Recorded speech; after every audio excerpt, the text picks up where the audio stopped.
Social మీడియాలో ఓ చిన్నారిపై అసభ్యకర వ్యాఖ్యలు చేయడంపై ఆగ్రహం వ్యక్తం చేశారు మంత్రి సీతక్క. తండ్రి కూతుళ్ల మధ్య ఉండే అనుబంధాన్ని అసభ్యంగా వక్రీకరించడం దారుణమన్నారు సీతక్క. సోషల్ మీడియాలో రెచ్చిపోయి మాట్లాడిన దుర్మార్గుల పట్ల ప్రభుత్వం కఠినంగా వ్యవహరిస్తోందన్నారు. ఈ ఘటనపై ఇప్పటికే కేసు నమోదు చేసి దర్యాప్తు చేస్తున్నామన్నారు.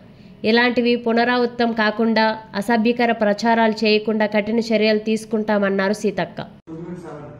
తండ్రి కూతుళ్ల మధ్య ఉండేటువంటి అనురాగాన్ని, అనుబంధాన్ని కొంతమంది నికృష్టులు, నీచ వ్యక్తులు ఈ సమాజంలో మృగాల్లా తిరుగుతూ ప్రతిదాని వెనుక ఒక అసభ్యకరమైనటువంటి ఆలోచనను అంటగడుతుంటారు. అంటే వాళ్లకుండే అటువంటి ఆలోచనను అన్నా చెల్లెల బంధం, తండ్రి బిడ్డల బంధాన్ని కూడా అత్యంత అసభ్యకరంగా వర్ణించడం, వగ్రీకరించడము చాలా దారుణం.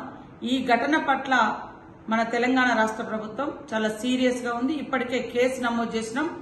అదేవిధంగా భవిష్యత్తులో కూడా ఇలాంటి దుర్మార్గులు ఇలాంటి చర్యలకు పాల్పడకుండా, ఇలాంటి అసభ్యకరమైనటువంటి పదాలు గాని ప్రచారం గాని జరగకుండా కఠినమైనటువంటి చర్యలు తీసుకోవడానికి మన రాష్ట్ర ప్రభుత్వం కేసు దర్యాప్తు చేస్తా ఉన్నాం, ముమ్మరం చేస్తా ఉన్నాం, కఠినంగా కూడా శిక్షించడం జరుగుతుందని తెలియజేస్తాం.